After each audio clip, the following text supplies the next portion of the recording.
ये भगवान की योग माया बड़ी विलक्षण, विचित्र और अलौकिक है। आपका जैसा भी भाव वैसे आपको भगवान दिखाई दे, पक्का मानिए। आप स्त्री भाव से देख रहे हैं तो भगवान आपको स्त्री रूप में आपके पास है, पुत्र भाव से पुत्र रूप में आप जान नहीं पा रहे, वही है, दूसरा नहीं है। हजारों बार बता चुके हैं कि ना मानने और ना जानने पर भी आपके हृदय में सत्ता उन्हीं की है। जिस दिन वो भगवान अंतर ध्यान हो जाते हैं, प्यारे पुत्र, प्यारी पत्नी, प्यारे सुहृद मित्र आदि को आप चिता में जला देते हैं, तो था ना आपके हृदय में आदर, पर आप अनजाने से भी भगवान का ही आदर करते हो। अगर जान करके आदर कर लो तो तुम मुक्त हो जाओ इस दुख से, इस प्रपंच से। श्री भगवान कहते हैं कि मेरे अज अविनाशी स्वरूप को ये मूढ़ लोग नहीं जानते हैं, केवल वही जान सकता है जो मेरा आश्रय लेकर के मेरे को पुकारता रहता। भजन का मतलब तब पुकारना, भगवत चिंतन करना। वेदाहम शमतीतानि वर्तमानानि चार्जुन भविष्याणि च भूतानि माम तु वेद न कश्चन। हे अर्जुन, जो प्राणी भूतकाल में हो चुके हैं तथा जो वर्तमान में है और जो भविष्य में है, उन सब प्राणियों को मैं जान रहा हूं। जैसे आंवला ऐसे रख लो तो चारों तरफ से देख सकते हो, ऐसे भगवान अनंत ब्रह्मांडों को, जीवों को एक साथ देख रहे हैं। यही भगवान की भगवत्ता है, एक साथ देख रहे हैं। कोई भी जीव ऐसा नहीं है जिसको भगवान का दुलार नहीं मिल रहा हो, कहीं भी हो, अनंत ब्रह्मांड सबके लिए जो आवश्यक हो भेज रहे हैं, कोई भूखा नहीं रह सकता। एक बार वीर शिवाजी समर्थ गुरु श्री रामदास स्वामी जी के पास गए और कहा कि स्वामी जी अकाल पड़ा हुआ है, तो हमने सारा का सारा खजाना खोल दिया और सबको पवाया। तो गुरु बड़े कृपा सिंधु थे, उन्होंने देखा कि इनके हृदय में एक गर्व का अंकुरण हो रहा है कि मैं भरण पोषण किया सबका अकाल में। तो उन्होंने कहा कि शिवू यह थोड़ा उठाओ, आओ चलो हमारे साथ। एक बड़ा पत्थर का, इसे तोड़ो। मारा, जो ही तोड़ा, हटाया तो नीचे मिट्टी में दबा हुआ स्वस्थ में ढके कैसा, बिल्कुल। बोले इसको किसने दिया? देखो ना कितना स्वस्थ है, पुष्ट है, इसको कौन आहार दे रहा है, इसको कौन प्राण पोषण कर रहा है? बोले भगवान।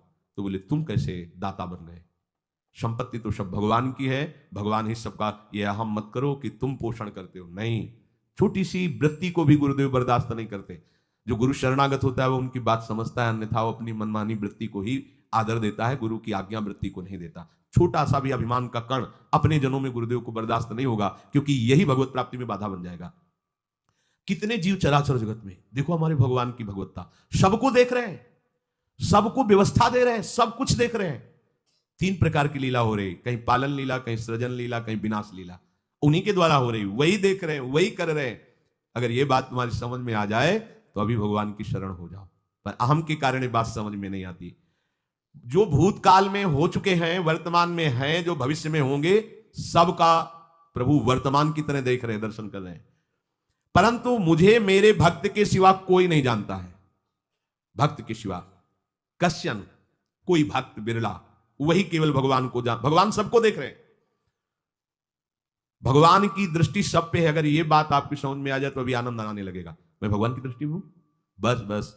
आज हमें सत्संग से बात मिली कि मैं भगवान की दृष्टि में हूं, मुझे वो देख रहे हैं, बढ़िया बन गया। अब आप पाप कैसे करोगे? क्योंकि भगवान की दृष्टि में भगवान आपको देख रहे हैं। डरो, किसी गवाही की जरूरत नहीं, वो देख रहे हैं। तो आप भय क्यों कर रहे हो? आपको भगवान देख रहे हैं, आपको डरना नहीं। फिर आप कामना क्यों कर रहे हो? भगवान आपको देख रहे हैं, जो चाहिए उस समय से दे देंगे, आप निश्चिंत रहिए। अगर आप अहम करोगे तो दुख भोगोगे, आश्रित रहोगे तो सब अपने आप निर्वाह हो जाएगा। एक आदमी ट्रेन के डिब्बे में बैठे ऐसे ऐसे दौड़ रहा था। एक ने पूछा भाई क्यों दौड़ रहे? बोले अमुक स्टेशन जाना है। तू बैठ जा, गाड़ी चल रही है, ट्रेन चल रही, तू बैठ जा। ऐसे ही त्रिगुणात्मिका माया की ट्रेन चल रही, पूरे विश्व का विश्वंबर भरण पोषण कर रहे हैं, तू तो बैठ जा भगवत आश्रय लेकर के। तू काहे को दौड़ा घूम रहा है? लेकिन ये अहंकार के कारण भटकता रहता है। भूत, वर्तमान और भविष्य काल, ये 3 विशेषण देकर भगवान कह रहे हैं कि मैं सबको देखता रहता हूं, जो हो गए, जो हैं, जो होंगे। भूत के प्राणी, भविष्य के प्राणी अथवा वर्तमान के प्राणी, सभी भगवान की दृष्टि में वर्तमान की तरह ही है। ये भूत, भविष्य, वर्तमान काल केवल हम लोगों की दृष्टि में भेद है, भगवान की दृष्टि में नहीं। हो चुका, होगा, हो रहा है, भगवान की दृष्टि में सब हो रहा है। पीछे का भी, अब का भी, सब सामने चल रही सीन। हमारे हृदय में विश्वास हो जाए प्रभु हमें देख रहे हैं। अभी तो हमें ये नहीं पता कि हम भजन कर रहे हैं, भगवान पता नहीं जान रहे हैं कि नहीं जान रहे हैं। अभी भक्ति में रंग आ जाए, अगर ये बात समझ में आ जाए कि प्रभु देख रहे हैं हमें। देखो जब हमारे गुरुजन बैठकर सुनते हैं और जब गाने को अवसर मिलता है तो ज्यादा उत्साह होता है कि बैठे सुन रहे हैं। ऐसे ही अगर हम मान लें कि हमारे प्रभु सुन रहे हैं, हम जो भजन कर रहे हैं हमारे प्रभु देख रहे हैं, जो सेवा करें भगवान हमारे स्वीकार करें, प्रियालाल स्वीकार कर, अभी भक्ति का रंग आ जाए, ये बात हमारे हृदय में बैठ जाए कि मैं हर समय प्रभु की दृष्टि में हूं, हर समय मैं अपने आराध्य देव की दृष्टि में हूं, कितना आनंद आएगा। अंदर से सोचो जरा, हर समय वो हमें देख रहे हैं, वो कह रहे हैं मैं देख रहा हूं, पीछे जो तुम किए वो देख रहे हैं वर्तमान की तरह, अभी जो वो तुम देख रहे हैं, आगे जो करोगे वो भी देख रहे हैं, वो पहले से उनको सब पता है, तुम ऐसे ऐसे चलोगे, ऐसे ऐसे कार्य करोगे। भगवान की दृष्टि में सब कुछ वर्तमान ही रहता है। संपूर्ण प्राणी काल के अंतर्गत है और प्रभु श्री हरि कालातीत है। देश काल वस्तु व्यक्ति घटना परिस्थिति ये बदलते रहते हैं, पर प्रभु श्री हरि वैसे के वैसे ही रहते हैं। काल के अंतर्गत प्राणियों का ज्ञान एक सीमित है। अब इस दीवार के पीछे कौन खड़ा है, क्या कर रहा है पता नहीं, पर भगवान की दृष्टि में नहीं। भगवान की दृष्टि में सुमेरु पर्वत पर क्या हो रहा है, जहां किसी की दृष्टि वहां भी इनको, ब्रह्मलोक में ब्रह्मा क्या कर रहे हैं, बैठे बैठे सब। इसलिए कितने महान ईश्वर हैं। एक छोटी सी भी चींटी को दाना मिला कि नहीं, उनको चिंता है। देखो आप छोटे से 2-4 लोगों का भार लेकर के चिंतित हो रहे हो, अनंत ब्रह्मांडों के अनंत जीवों का भरण पोषण प्रभु हमारे कर रहे हैं और निश्चिंत है। अचिंत शक्तियां भगवान की, तो आप भी तो उनके बच्चे हो ना। ये सब कहने का मतलब है आप भी तो उन्हीं के अंश हो ना। 2-4 की चिंता में इतने तुम बावरे हो रहे हो, डिप्रेशन में पहुंच रहे हो, 2-4 कामनाओं के पीछे इतने। अनंत ब्रह्मांड तुम्हारा जो अंशी है, अनंत ब्रह्मांडों के अनंत जीवों का अनंत काल से भरण पोषण करता चला रहा है। कहीं भी किसी के साथ कुछ भी गलत नहीं हो सकता। जैसे कहते हैं कि क्या गलत हुआ, देखो ना अभी तो बच्चा था, ऐसा ऐसा हो गया, तो तुम्हारी दृष्टि में बच्चा है, पीछे तो बहुत पुराना है ना, जो कर्म करके आया उसका फल। कहीं भी गलत किसी के साथ नहीं होता, ध्यान रखना। जहां कुछ होता है, अभी हमने देखा मानो कि ये तो बहुत गंदा है, तो सीधे जा रहा था, ये आदमियों ने मिलकर इसे पीटा, अभी सीधा चल रहा है, पीछा टेढ़ा चल के आया है, और जिनको पीटा है वही आके इसे पीट रहे हैं। अब हम वर्तमान को तो देख रहे हैं ना, पीछे की बात तो देख नहीं रहे ना, और भगवान पीछे की देख रहे हैं कि इसने पीछे बहुत ऐसा गलत किया, उसका हिसाब इसको मिल रहा है, इसे चुपचाप देखते रहते हैं। ध्यान रखना, इतना भी गलत नहीं हो सकता इस दृष्टि में। वो कैसे गलत नहीं हो रहा, अभी तो नवयुवक था, उसने कुछ ऐसा किया ही नहीं, अभी तो नई अवस्था थी, अभी तुम्हें दिखाई दे रहा है 15 वर्ष का है, लेकिन भगवान देख रहे हैं मेरा पुरातन अंश है, किस जन्म से क्या क्या करते चला रहा है। ये ज्ञान हो जाएगा तो किसी भी बात में आपको दुख नहीं पहुंचेगा, विक्षेप नहीं पहुंचेगा। नहीं बड़े बड़े विक्षिप्त हो जाते। एक गौतमी नाम की महान तपस्विनी थी, महाभारत में कथा आती है, उसका एक ही पुत्र था और उसको सांप ने काट लिया। तो वहां की कुल भी उठा के लाए और कहा, देवी मां ये देखो सांप ने तुम्हारे बेटे को काट लिया। तो उनका इतनी सामर्थ्य सांप की कैसे हो गई कि मेरे बेटे को काट लिया और मेरे से भय नहीं माना, आकर्षण वृत्ति जीव ही की, वो सांप सामने आ गया, तूने क्यों काटा, मैं तुम्हें भस्म कर दूंगी। तो आपने कहा पहले हमारी प्रार्थना सुन लो, मेरे सर पर मृत्यु ने आकर के अपना शासन जमा लिया और कटवा दिया, मेरा कोई दोष नहीं। मृत्यु का आकर्षण किया, महान तपस्विनी, भगवान व्यास देव जी ने यह लीला कथा गाई है। मृत्यु का आकर्षण किया, साक्षात मृत्यु सामने आ गई, थर थर कांपने लगी। गौतमी जी ने कहा मैं अपने तपस्या के बल से तुम्हें भस्म कर दूंगी, हमारे ऐसे निष्पाप बालक को तुमने सांप के द्वारा प्रेरित करके कटवाया। बोले मेरे ऊपर काल का शासन है, काल ने मुझे प्रेरित किया, मैंने सांप को प्रेरित किया, मेरा कोई दोष नहीं, ये काल का शासन। काल का आवाहन किया, काल उपस्थित हुआ, काल ने कहा कि मेरा इसमें कोई दोष नहीं, इस बालक के पूर्व जन्म के कर्म के द्वारा मैं प्रेरित हूं, इस बालक के कर्म से प्रेरित होकर मैंने मृत्यु को प्रेरणा की, मृत्यु ने सांप को प्रेरणा की और इसने डस लिया। अब आप बताओ किसका दोष है, शांत हो गई, क्योंकि इस बालक के ही तो कौन काहू के सुख दुख कर दाता, निज कृत कर्म भोग सुन भ्राता। कोई किसी के सुख दुख का हेतु नहीं है, अपने कर्म ही है जो हमको दुख सुख देते हैं। और ये भगवान देख रहे हैं। कोई जैसे आपको अभी मनुष्य शरीर मिला, स्वतंत्रता है, अब आप जो पापाचरण चाहो छूट है कर सकते हो, या जो पुण्य कर्म चाहो कर सकते हो, या भजन करना चाहो कर सकते हो। ये स्वतंत्रता केवल मनुष्य शरीर को दी गई है। आपको जो पूर्व भोग मिल रहे हैं वो आपके पीछे के कर्मों के हैं। तो जो ज्ञानी जन होते हैं, विवेकी जन होते हैं, आए हुए प्रारब्ध को भोग लेते हैं, नया कोई पाप नहीं करते, निरंतर भजन करते रहते, भगवान की कृपा से मुक्त हो जाते। अगर भगवान की शरण में नहीं होगे, भजन नहीं करोगे, तो आपके ऊपर बहुत से ऋण है, दुर्गति हो जाएगी। ऐसा नहीं है। आप यहां भी तो देखो ना, आपके मकान, आपका व्यापार, सब कुछ आपका कहा जाता है, लेकिन सब कुछ सरकार का है। हर चीज का टैक्स देना पड़ेगा तुम्हें, पानी का भी टैक्स देना पड़ेगा, मकान का भी टैक्स देना पड़ेगा, और तुम भी जो करोगे वो पैसा दो सरकार को। टैक्स तुम ऐसे फ्री थोड़ी जा नहीं होता, देना पड़ता है ना। आप मान लो नौकरी कर रहे हो कि हमारी नौकरी करे, तो उसमें सरकारी टैक्स कटेगा आपका, क्योंकि आप सरकारी आदमी हो, भारत देश के वासी हो। ऐसे ही ये टैक्स लगे हुए हैं सरकारी भी, मातृ ऋण, पितृ ऋण, ऋषि ऋण, ये टैक्स है। ऐसा नहीं कि तुम कमाओ खाओ और इसके बाद मर के जाओ स्वर्ग मिलेगा। टैक्स चुकाओ। ये मनुष्य शरीर मिला, इन ऋणों से मुक्त हो। अगर नहीं हुए तो अभी तुम्हें दुर्गति होगी। आप देखो, जब कभी ऐसी सूचना मिलती है कि अमुक आदमी का अमुक धन पकड़ा गया, तो इनाम दिया जाता है क्या कि इतना कमा लिया? सजा दी जाती है। तुमने टैक्स की चोरी की, वो कहता चोरी नहीं की मेहनत से कमाया या व्यापार से कमाया, दिया नहीं सरकार को, हाँ दिया नहीं इसीलिए तुम्हें टैक्स की चोरी का दंड मिलेगा, सारा धन अपहृत हो जाएगा, तुम्हारी निंदा होगी, तुम्हें सजा मिलेगी। बोलो मिलती है नहीं? ऐसे ही ये लड़का बच्चा पत्नी पुत्र परिवार जो भी है, ये सब श्री भगवान का तुम्हें टैक्स देना है। क्या टैक्स देना है? भगवान की शरण होकर उनका सुमिरन करो, सारे ऋणों से वो मुक्त कर देंगे। एकादश स्कंद में कहा है मेरा भजन करने वाले का कोई ऋण नहीं रह जाता। और नहीं तो महाभारत में ही प्रसंग आता है, एक जरत्कारु नाम के ब्रह्म ऋषि थे। ऋषि और भक्त में बड़ा अंतर होता है। वो तपस्या प्रधान, जैसे दुर्वासा ऋषि तपस्या प्रधान थे, वो बाल ब्रह्मचारी और तपस्या से युक्त एक दिन भ्रमण कर रहे थे, तो आवाज आई मेरी रक्षा करो मेरी रक्षा करो। तो उस आवाज की तरफ बढ़े तो देखा कुएं में उल्टा लटके हुए हैं बहुत से ऋषि, और एक केवल तंतु है, एक केवल तंतु है जिसमें दो चूहे लगे हुए उसको भी काट रहे हैं, एक काला और एक श्वेत। तो उन्होंने देखा और दयालु हो गए कि ऋषियों मैं तुम्हारी कैसे रक्षा कर सकता हूं? तो उन्होंने कहा कि ये जो दो चूहे हैं रात और दिन हैं, और जो हम लोग हैं ये तुम्हारे पितर हैं, ये चूहे तुम्हारी आयु को काट रहे हैं, एक तंतु हमारे कुल में केवल तुम ही हो, और तुमने तपस्या की ठान ली, ब्याह किया नहीं, गृहस्थ धर्म में गए नहीं, पुत्र हुआ नहीं, तो तपस्या में भक्ति में एक दम है कि सब ऋणों से मुक्त कर देगी। ये बात ध्यान रखना, तपस्वी अलग है भक्त अलग। इसलिए पीछे चर्चा आई थी कि तपस्वियों से भी अधिक, ज्ञानियों से भी अधिक, कर्मकांडियों से भी अधिक वो मेरा भक्त योगी होता है। तुमने तो ब्याह किया नहीं, तो अब ये तंतु रात दिन तुम्हारे जीवन को काट रहे हैं, जहां तुम खत्म हुए हम सब नरक में गिर जाएंगे। पितरों ने कहा तुम पितर ऋण से युक्त हो, मुक्त तभी होगे जब ऐसा करो।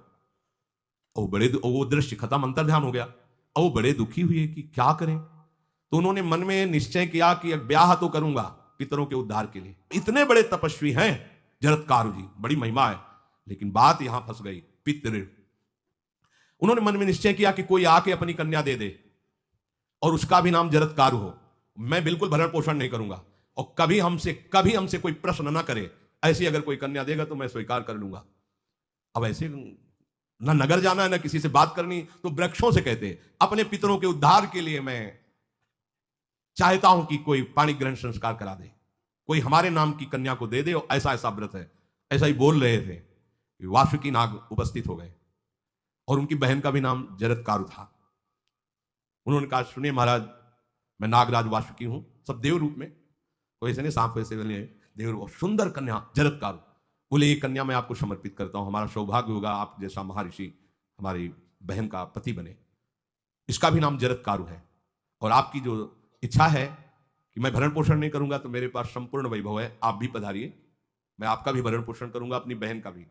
तीसरी बात, मेरी बहन इतनी शास्त्र सम्मत आराधना से युक्त है कि वो कभी आपसे प्रश्न ही नहीं करेगी, तो उनका स्वीकार है। प्रसन्न हुए, चले गए। काफी समय तक उनके महल में रहे। एक दिन अपनी जरत्कारु पत्नी की गोद में सर रख कर ऐसे लेटे हुए थे, सो गए। और शास्त्रज्ञ थी, संध्या का काल था, संध्या काल में निषेध है मैथुन करना, भोजन करना और स्वाध्याय करना, ये सब संध्या काल में बस भगवत स्मरण परायण लोकवत। लेकिन हमारे यहाँ महारानी जी की संध्या आरती और संध्या भोग लगने के बाद, ये इसीलिए वृंदावन धाम इसका कहीं भी ये वेदान्नपि संन्यस्त, वेदों से भी ऊपर उठी हुई रसमयी रसोपासना है, प्रियालाल की महल है। ये जगत सिद्धांत नहीं है, ये जगदीश का भी सिद्धांत नहीं है, ये प्रेम सिद्धांत है। वृंदावन नित्य विहार रस है, इसलिए इसको बीच में बता देते हैं कहीं दूसरे को तो, और यहाँ शाम के तो भोगी लगता है, गान बजान होता है, बकाया सिद्धांत है। आंख मूंद करके या तो गायत्री जप या जो गुरु मंत्र चुपचाप शांत भाव से जपे, ऐसा। अब वो इस चिंता में थे कि मेरे पति का धर्म जा रहा है, और मैंने आज तक कुछ बोला नहीं अपने पति से, अगर बोलती हूं तो हो सकता है नाराज हो जाए और छोड़कर चले जाए। अगर मुझे छोड़ देते हैं और इनका धर्म बचता है तो ये ठीक बात रहेगी। कितनी विवेकवान है। अगर ये सोते रह गए और सूर्य अस्ताचल को चले गए तो इनका धर्म लोप हो जाएगा, ये मैं होने नहीं दूंगी, अपने पति का धर्म लोप नहीं होने। और वो उस समय भी केवल एक लंगोटी लगा के रहते थे, अस्थि मात्र हो रहे शरीर, वहां भी ऐसा नहीं कि दूल्हा बनकर के सज, नहीं, वैसे ही केवल पितरों की तृप्ति के लिए उन्होंने बात स्वीकार की थी। उन्होंने कहा महाराज उठिए, संध्या का समय है, शास्त्र निषेध करता है इस समय सोना नहीं चाहिए, नहीं आपके धर्म का लोप हो जाएगा। महाराज उठिए, सूर्य अस्ताचल को बस पहुंचने ही वाले हैं, उठिए। उठे एकदम लाल आंख करते हुए, तुमने हमें टोका कैसे, तुमने हमसे प्रश्न कैसे कर दिया, मैं अभी तुम्हारा त्याग करता हूं। बोले स्वीकार है, आपके धर्म का लोप ना हो, कहीं सूर्य अस्ताचल को चले गए, आपने अर्घ नहीं दिया तो जीवन भर की आपकी उपासना में कलंक लग जाएगा कि आपने संध्या काल में शयन करते हुए सूर्य आराधना नहीं की, आपके धर्म का लोप हो जाए। बड़ा सूक्ष्म धर्म का विषय। तो उनका सूर्य की ताकत कैसे कि मैं सोता रहूं और वो अस्ताचल को चले जाए, ऐसे महात्मा थे। कहा सूर्य की ताकत कैसे, भगवान व्यास देव जी ने लिखा है, किसी कहानी की बात नहीं। सूर्य की सामर्थ्य कैसे है कि मैं अर्घ ना दूं और अस्ताचल को चले जाएं। सूर्य तब तक रुके रहते जब तक मैं सोता रहता, पर तुमने टोक दिया, अब मैं चला। जब चले तो उन्होंने कहा हमारे गृहस्थ धर्म का जो फल होता है, आपके पाणी ग्रहण स्वीकार का जो फल होता है, उसको बिना दिए आप कैसे चले जा रहे हैं। तो उनका आस्ति वो है, चले गए। उसी से आस्तिक मुनि का प्रादुर्भाव हुआ और उन्होंने आगे बड़ा चरित्र है उनका, आस्ति, तो उसी से नाम रखा आस्तिक। आस्तिक उन्होंने जन्मेजय के यज्ञ को बंद किया। आप सोचो, एक पितर की तृप्ति के लिए उनको ये सब करना पड़ा। और श्री हरिशरणम और निरंतर भजन, तो मातृण, पितृण, देवऋण, ऋषि ऋण, सब ऋणों से उपासक मुक्त होकर के परम धाम को जाता है, एकमात्र भगवदास है। पर ये मूढ़ जन इस बात को नहीं जान पाते हैं। बिना कारण कृपा करने वाले प्रभु जीव को मनुष्य शरीर देते हैं। ये मनुष्य शरीर अंतिम शरीर है, अगर इसमें नहीं बना तो फिर चले जाओगे 84 लाख योनियों के चक्र में। इसी शरीर में अनंत जन्मों के संचित कर्म समुदाय का नाश करके भगवत प्राप्ति होती है या मोक्ष पद मिलता है। कौन सा प्राणी किस गति को जाएगा भगवान देखते हैं पर संकल्प नहीं करते, ध्यान रखना, क्योंकि आगे के भी देख रहे हैं। वो देख रहे हैं जो तुम कर रहे हो वैसे गति बनती चली जाएगी, भगवान संकल्प नहीं करते। भगवान तो एक बार संकल्प कर दिया, एको हम बहुश्यामा, उसी में बहुत रूपों में प्रकट हो गए। अब तुम्हें संकल्प करना है कि इस जन्म में मुझे भगवत प्राप्ति करनी है। जो संत शास्त्र सदगुरुदेव कह रहे हैं ऐसा करो ऐसा ना करो, यदि आप इस भावना को स्वीकार करके आराधना करेंगे तो निश्चित निश्चित भगवत प्राप्ति इसी जन्म में हो जाएगी। प्रभु केवल तुम्हें निमित्त बनाना चाहते हैं, कल्याण तो वही करेंगे। जैसे अर्जुन से कह रहे हैं भीष्म आदि द्रोण आदि मेरे द्वारा मारे जा चुके हैं, तुम केवल निमित्त मात्र भव शब्दशाची। ऐसे ही अय उपासक तू केवल निमित्त बन जा, जो शास्त्र सदगुरुदेव आज्ञा करते हैं वैसे ही तू चल दे अपने मन को मार के, केवल तू निमित्त बन जा। कल्याण या भगवत प्राप्ति या मोक्ष वो तो भगवत कृपा से होगी। पूरी उद्धार की सामग्री तेरे अंदर जागृत कर देंगे प्रभु, केवल तू निमित्त बन जा, मेरी कृपा तेरी सारी बात बना देगी। विश्वास करो, इस बात पर विश्वास करो। भगवान कह रहे हैं तुम निमित्त बन जाओ, जो आदेश कर रहे हैं वैसा पालन करो, काम तो सब मेरी कृपा कर देगी। जो ऐसे मनुष्य शरीर ऐसी कृपा प्राप्त होने पर भी भगवत प्राप्ति नहीं कर पाता, तो मयानुकूलेन नभस्वतेरितम पुमान भवाब्धिम न तरेत सा आत्महा। ऐसी मेरी कृपा का सहारा मिलने पर यदि वो भगवत प्राप्ति नहीं कर पाता तो बोले आत्महा है, वो आत्महत्यारा है, वो दुर्गति को प्राप्त होता है। मनुष्य के लिए खास बात है कि प्रभु ने कृपा करके तुम्हें जो सामर्थ्य दी है, जो समझ दी है, जो सामग्री दी है, उसका दुरुपयोग मत करो। केवल भगवत प्राप्ति के लिए चलो, केवल भगवत प्राप्ति के लिए। ये सबकी समझ में नहीं आएगा, बिल्कुल बात समझ, केवल भगवत प्राप्ति। ये जो कहते हैं कि और हमारे धर्म का, ये सब फसाव है। आप गृहस्थ बने रहो, आप व्यापारी बने रहो, पर आप लक्ष्य रखो कि मुझे इस जन्म में भगवत प्राप्ति करनी है। आपका लक्ष्य दृढ़ होगा तो नाम जप चलता रहेगा, संसार का कोई विकार आपको परास्त नहीं करेगा। अगर आपने ऐसा अटल निश्चय कर लिया तो तुम्हें जो भगवत सामर्थ्य मिली उसका तुम दुरुपयोग नहीं करोगे। देख लो, अपने लोग बहुत बड़ी गलती करते हैं, जो आध्यात्मिक ऊर्जा शक्ति उसको विषयों में दुरुपयोग करके नष्ट कर रहे हैं। कहते हैं अब हमारा मन नहीं लगता, अब हमारा बड़ा शांति है, घबराहट है। क्यों शांति है, क्यों घबराहट है? जब तक तुम धर्म विरुद्ध नहीं करोगे तो अशांति नहीं हो सकती, भय नहीं लग सकता, विषाद नहीं हो सकता, क्लेश नहीं हो सकता। लिख लो ये बात, किसी को भी कभी भी भय महसूस हो रहा है, अशांति महसूस हो रही, घबराहट महसूस हो रही, आप भगवत प्रदत्त शक्ति का दुरुपयोग कर रहे हैं, समय का दुरुपयोग कर रहे हैं, सामग्री का दुरुपयोग कर रहे हैं, अर्थात कोई न कोई अधर्म आचरण कर रहे हैं। अभी आपको उपाय बता देते हैं। यदि तुम्हारा मन जलन पैदा कर रहा है तो भगवान से हाथ जोड़कर कहो कि हे नाथ, मेरे से अब तक जो गलतियां हुई हैं उन्हें क्षमा कर दो। आगे मैं गलती नहीं करूंगा, आपके बल से, आपके बल से। ये भी ध्यान रखो, आपके बल से, अपने बल से नहीं, आपके बल से। हे नाथ, ऐसा मुझे बल दो जिससे कभी मैं आपके और गुरुदेव के विपरीत न चलूं। अगर कोई हमसे गलती हो जाए तो मुझे तत्काल दंड दे देना, क्षमा मत करना। आगे ये बहुत बढ़िया बात है। अगर हमको क्षमा कर दिया जाएगा तो हमारे मन को उत्साह बढ़ जाएगा फिर गलती करने का। अगर दंड दे दिया जाए तो मन डर जाएगा। इसीलिए प्रार्थना में ये भी कहना चाहिए, पर हिम्मत नहीं पड़ेगी, क्योंकि मन को बहुत दुलार करते हैं ना, कि प्रभु मेरे से जो गलती उसे मुझे दंड दे दो, मैं क्षमा नहीं चाहता। क्योंकि हम देखते हैं जब हम क्षमा कर देते हैं तो उसका उत्साह बढ़ जाता है मन का और गलत करने का। प्रभु इसे क्षमा मत करो, इसे दंड दो। एक बार इसकी भरपूर बेइज्जती होनी चाहिए। जब इसको सब देखेंगे हाँ ये, तो अपने आप ही मन सही रास्ते में आ जाएगा। प्रभु आप क्षमा कर देते हो और बात गुप्त रहती है तो इसको बढ़ावा और मिल जाता है और पापाचरण कर, क्योंकि ये दुष्ट है ना। अगर साधु हो तो बचत हो जाए कि देखो प्रभु ने इस गलती को छुपा दिया और कोई जाना भी नहीं और क्षमा भी कर दिया, अब मैं आगे से बिल्कुल नहीं करूंगा। ये दुष्ट है ना, ये ऐसा नहीं करता।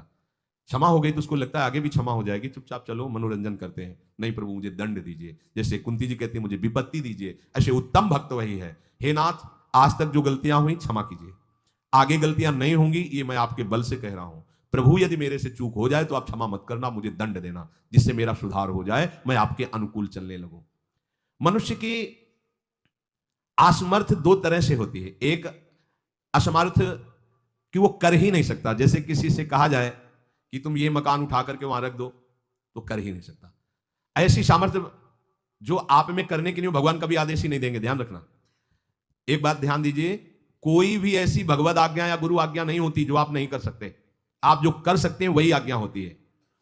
दूसरी असमर्थ यह होती है कि करना चाहता हूं, समय भी है, पर पता नहीं कोई अंदर से करने नहीं देता। भजन करना चाहता हूं, ब्रह्मचर्य से रहना चाहता हूं, और अनुकूल कृपा भी है, सत्संग मिल रहा है, धाम वास सब, पर कोई हमारे ऊपर सवार हो जाता है और हमसे ऐसा करवा लेता है। यह है प्रमाद, यह है मूढ़ता। यह साधक को नष्ट कर देती है।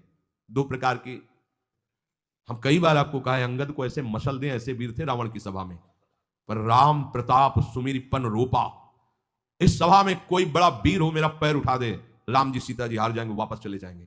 ये बात थर्रा देने वाली बात है। घबरा, आराध्य देव और माता जानकी दोनों को दांव में लगा दिया, उठा दे कोई पैर, पर उनको भरोसा था कि मैं राम के बल पे कह रहा हूं। राम बल आकर के विराजमान हो गया, कोई नहीं उठा पाया। आखिरी में रावण झुका, मेरे झुकने से, मेरे सामने झुकने से तेरी बात नहीं, तो जो बार बार जिनको मनुष्य कह रहा है उनके चरणों में जा, मैं उनका एक तुच्छ दास हूं। यदि आदेश हो जाए तो घूंसा से सबको मार करके तेरी पत्नियों को बंदी बनाकर और तुझे अभी राम जी के सामने डाल दूं। ये अंगद नहीं बोल रहे थे, ये राम प्रताप बोल रहा था।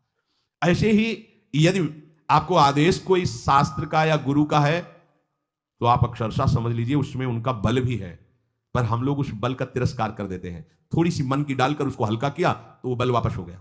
सीधे जो बात मानी जाती है उसमें उनकी कृपा शक्ति होती है, और जो अपनी मन की लगा की जाती है वो साधन होता है। कृपा शक्ति और साधन में अंतर होता है। तो जो हम कर सकते हैं, आदेश है, हम करना भी चाहते हैं और नहीं करते हैं, इसका हमारे अंदर प्रमाद का राज्य है। प्रमाद। लोग कहते हैं कि पता नहीं कोई हमारे दिमाग में आके कर जाता है, हाँ भूत आता है भूत। अब ऐसे लोगों को बावरा कहते हैं। अब इनको ऐसी जगह पहुंच जाए जहां सही निर्णय नहीं होता, और ये कर देना वो कर देंगे। उनको लगता है कोई है, बोले है, ऊपरी चक्कर है, अल्ले ऊपरी चक्कर हो, घूम रहे हो पागल बने, ऊपरी चक्कर कुछ नहीं, ऊपरी चक्कर नहीं, भीतरी चक्कर है। ये भीतर का तुम्हारा वासनात्मक प्रपंच ही तुम्हें नचा रहा है। विवेक का जागरण करो। किसी की अरे प्यारे तुम हरि के अंश हो। स्मशान में रात्रियां व्यतीत हुई, स्मशान में गंगा के किनारे भूतों के बीच में, कोई भी नहीं, कुछ नहीं। सीम की चाप सके को तासु बड़ रखवार रमापति जासु। अकेले, न युवक अवस्था, कोई साथ देने वाला नहीं, अंधेरा, कोई टार्च नहीं, कोई व्यवस्था नहीं, हर समय एक अपार आनंद, भगवद आनंद। कोई भय छू सकता है? हर समय हरि की दृष्टि में आप रहते हैं। आप भी ये प्रमाद मत कीजिए। ये प्रमाद है और कुछ नहीं है, जो आप आचरण विरुद्ध कर देते हैं। अब क्या होता है, वो समझ पाता नहीं, उसके पीछे कर्म परंपरा लग जाती है। फिर वो हार जाता है कि मेरे से भजन वजन नहीं होने वाला, संयम से नहीं चलने वाला। अब वो योनि पर योनि प्राप्त करता चला जाए, ये योनि यो योनि। भगवान के स्वभाव को समझो और उनके आश्रित हो जाओ। कोटि विप्र बदल आ गए जाहू, आए सरन तजो नहीं ताहू। जो नर होए चराचर द्रोही, आवे सभय सरन तक मोही। तज छल कपट मोह मद माना, करूं शब्द ते साधु समाना। एक बार जीवन को प्रभु के चरणों में अर्पित कर दो, बस प्रभु सब संभाल लेंगे अपने बल से। अपने बल से संभालने का तात्पर्य है आप उनकी आज्ञा पालन का प्रयत्न करो। प्रयत्न की सफलता प्रभु के द्वारा होती है। जब हम प्रयास करते हैं ना, तो प्रभु हमें आगे से आगे रास्ता देते चले जाते हैं, और ये जन्म भगवत प्राप्ति होनी ही चाहिए। अब इसके नीचे सौदा मत कर लेना, प्रभु से मिलने के सिवा और कहीं सौदा न कर लेना, क्योंकि आपके पास धन है, ठग लोग आएंगे आपको ठगने के लिए। ये भोग भोग लो, ये भोग भोग लो। कैसे बताएं? यदि तुम भगवत आश्रित हृदय से हो जाओ तो स्वप्न में भी तुम्हें डिगने नहीं देंगे। एक बार किसी उपासक ने अपना अनुभव बताया कि स्वप्न में उसके सामने कई भोग सामग्रियां से भरा हुआ मकान, सब व्यवस्था, वो एक बहुत सुंदर तरुणी। बस हमने आपको पसंद कर लिया, ये स्वप्न की बात, हमने आपको पसंद कर लिया, हम जिसकी खोज में थे वो आप हमें मिल गई, बस अब तो हमारे जीवन धन आप ही हो। वो सुनने लगा, मतलब उसको अच्छा लगने लगा ये बात सुनने में। इतने में ही एक देवी प्रकट हुई, इतना सुंदर रूप कि करुणा बरस रही थी उस रूप से, और स्पष्ट कहती, ये छल है, ये कपट है, झुकना मत, देखना मत, इसकी सुनना मत। यदि सुन लिया और इसके प्रलोभन में झुक गए और इसको देख लिया तो तुम चले जाओगे, तुम्हारा आंख खुल गई। बड़ा आनंद हुआ उस उपासक को कि स्वप्न में भी आश्रयदाता उसको डिगने नहीं देते, स्वप्न में भी। ये बात समझ लो, स्वप्न में भी भय आने नहीं, स्वप्न ही था। हो सकता था स्वीकृति उस उपासक के हृदय की हो जाती, लेकिन जगने पर हाहाकार मच जाता कि कैसे स्वीकृति हो गई। पर देखो, जिसका आश्रय लिए वो उससे सुंदर रूप लेकर खड़ा हो गया और समझा रहा है, छल है, कपट है, झुकना मत, देखना मत। आप तो केवल आश्रित होके तो देखिए, जागते हुए, सोते हुए, स्वप्न में, ये तुम्हारी अवस्थाएं, प्रभु की नहीं है। वो तुम उन्हीं की गोद में जग रहे हो, उन्हीं की गोद में सो रहे हो, उन्हीं की गोद में शयन कर रहे हो, एकमात्र प्रभु का आश्रय लेकर निरंतर भजन करते हुए। इस जन्म में केवल भगवत प्राप्ति, अन्य सौदे में हमें फंसना नहीं है। बहुत से प्रलोभन आएंगे कि ये फ्री ले लो, फ्री भोग लो, कोई नहीं जानेगा। आपको सौदा नहीं करना अपने हरि आश्रित बल का, आपको उससे केवल हरि की प्राप्ति करनी। प्रलोभन आएगा, ध्यान रखना, भय आएगा, हे भगवान आज तक जो भजन किया है इस भय को हटा दीजिए, क्योंकि इज्जत चली जाएगी, सब लोग थू थू करेंगे, मेरे से बहुत गलती हो गई, हटा दीजिए।